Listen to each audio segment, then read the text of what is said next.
मेरे भाई की शादी कुछ दिन पहले हुई थी और वो फौरन अमेरिका चला गया क्योंकि वहां इसका कारोबार था। अब घर में सिर्फ अम्मू, अबू और भाभी रह गए थे। मेरी भाभी जवान और बहुत खूबसूरत थी। इसे देखकर मुझे एक अजीब सी बेचैनी महसूस हुई। भाभी अक्सर कहती थी कि उनके सर में दर्द है। सच्ची बात यह थी कि मेरा भाई शादी के फौरन बाद अमेरिका चला गया था। नई दुल्हन के लिए वक्त गुजारना बहुत मुश्किल है और अम्मू भी बूढ़ी हो रही थी। उन्हें घरेलू जिम्मेदारियां निभाने के लिए एक और सपोर्ट सिस्टम की जरूरत थी। तो भाई ने मुझे भाभी का ख्याल रखने को कहा था। मैं अपने भाई के पैसों से बहुत आराम से जिंदगी गुजार रहा था और चाहता था कि भाभी को मुझसे कोई शिकायत ना हो। एक रात 12 बजे भाभी ने मुझे बुलाया और अपने कमरे में बुलाया। मैंने सोचा कि शायद इसके पास कोई जरूरी बात करनी है, लेकिन जैसे ही मैंने भाभी की तरफ देखा तो मुझे बहुत शर्मिंदगी हुई क्योंकि वो इस तरह बैठी थी कि मेरा दिल धड़कने लगा। मैंने घबरा कर कहा, भाभी कोई बात है क्या, आपने मुझे बुलाया? भाभी घर में अमूमन दुपट्टा पहनती थी, लेकिन इस रात वो एक के बगैर थी। मैं हैरान रह गया। मेरी आवाज सुनकर भाभी ने कहा, अंदर आ जाओ, मुझे तुमसे एक जरूरी बात करनी है। लेकिन वो इस तरह लेटी हुई थी कि मेरी नजरें एक जगह पर जिमी हुई थी। भाभी ने मेरी तरफ देखा और कहा, शर्म मत करो, मैं तुम्हारी भाभी हूं। फिर उसने एक तरफ हिटकर कहा, तुम इस घर में मेरा सहारा हो, तुम सब कुछ करती हो, मेरे शौहर दूर हैं, लेकिन गला साफ करने की आवाज, तुम हमेशा मेरे साथ हो। इसीलिए मैंने तुम्हें फोन किया। उम्मीद है कि इस मुश्किल वक्त में भी तुम मेरे साथ होगी। मैं समझ नहीं पा रहा था कि भाभी क्या कह रही है। वो मेरा इम्तिहान लेने की कोशिश कर रही थी। भाभी ने तेल की बोतल मेरे सामने रख दी और कहा, ये बहुत अच्छा तेल है। मैंने सोचा शायद भाभी के सर में वाकई दर्द है। मैंने तेल की बोतल उठाई और बेड पर उसके पास बैठ गया, उसके सर पर आहिस्ता से तेल लगाया और उसकी मालिश की। मैंने अपनी नजरें नीचे रखी और खुद पर काबू पाया, लेकिन मैं एक जवान आदमी था। मैं कब तक अपने आप को रोक सकता था?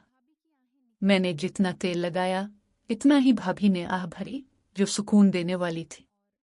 भाभी ने दोबारा मेरी तरफ नहीं देखा और मैंने उसके चेहरे की तरफ भी नहीं देखा। भाभी की आवाज पूरे कमरे में गूंजी। फिर भाभी सो गई और शोर मचाना बंद कर दिया।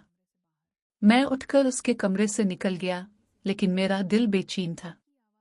भाभी की आवाज वाकई लाजवाब थी।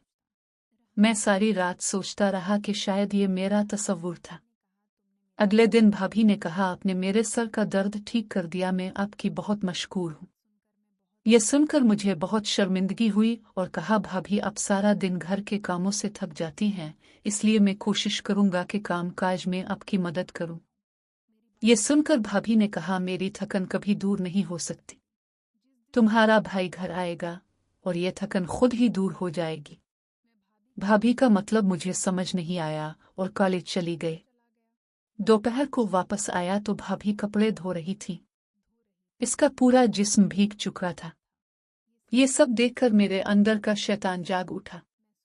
मैंने सोचा, अगर भाभी ने मुझे मसाज करने को कहा तो मैं बर्दाश्त नहीं कर पाऊंगा। इस रात जब मेरी मां सो गई तो भाभी ने मुझे दोबारा बुलाया। मैं भाभी के कमरे में चला गया। भाभी लेटी थी, गला साफ करने की आवाज, और मैं समझ गया कि वो क्या कहना चाह रही है। मैं तेल की बोतल उठाकर उसके पास गया, लेकिन इस बार भाभी ने मेरा हाथ पकड़ लिया। मैंने घबरा कर कहा, अब क्या कर रहे हो? लेकिन मेरे दिल में खुशी का एहसास था कि सब कुछ ठीक चल रहा है। भाभी ने कहा, रोशनी, मुझ में तुमसे बात करने की हिम्मत नहीं है, मैं तुमसे अंधेरे में बात करना चाहती हूँ। चांद भाभी ने तेल की बोतल उठाई और मेरा मालिश करने लगी। उसने कहा, ये बर्दाश्त करो। रात की तारीकी में जैसे ही भाभी के हाथ मेरे जिस्म को छुए, मैंने खुद को बिल्कुल बेबस महसूस किया। इसकी उंगलियां मेरे कंधों पर चल रही थी और हर लम्ह से मेरा दिल धड़क रहा था। मैंने अपने जज्बात पर काबू पाने की कोशिश की। भाभी की बारी और अंधेरा मुझे अपने करीब ले जा रहे थे। भाभी, मैंने घबराकर कहने की कोशिश की, लेकिन मेरी आवाज बाहर ना निकल सकी। चुप रहूं, इसने मेरे कान के करीब आते हुए कहा। तुम जानती हो मैं क्या चाहती हूँ। मैंने कभी सोचा भी नहीं था कि भाभी इस तरह के जज्बात को जन्म दे सकती है। शायद तन्हाई, शायद मेरे भाई की गैर मौजूदगी, और शायद मैंने इसे जो तवज्जो दी उसने इसे अपने करीब कर लिया था। मैं खुद को रोक नहीं सका। मैंने इसे पाया। अगली सुबह जब मेरी आंख खुली तो भाभी मेरे पास सो रही थी।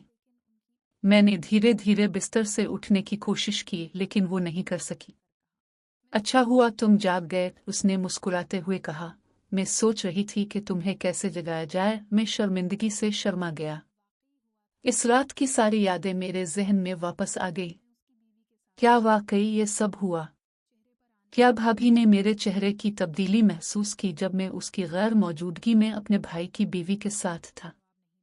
क्या आप इस पर अफसोस कर रहे हैं? इसने संजीदगी से पूछा। मैंने जवाब नहीं दिया। सानू, असद ने मेरा हाथ थाम लिया। हमने जो किया वो गलत नहीं था।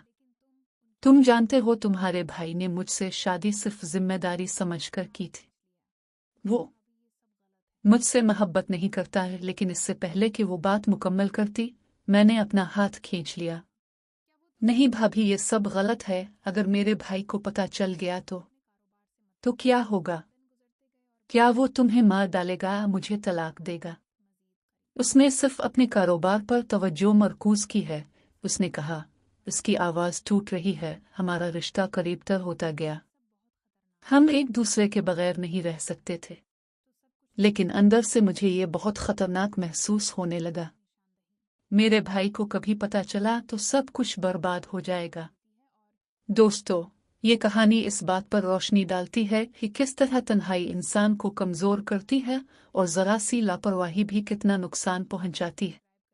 अगर आपको ये कहानी पसंद आई है तो बरा करम वीडियो को लाइक और शेयर करें, चैनल को सब्सक्राइब करें और घंटी के निशान को दबाएं ताकि अगली कहानी अब तक जल्द पहुंच सके। आपके ख्याल में असद को क्या करना चाहिए था? बराए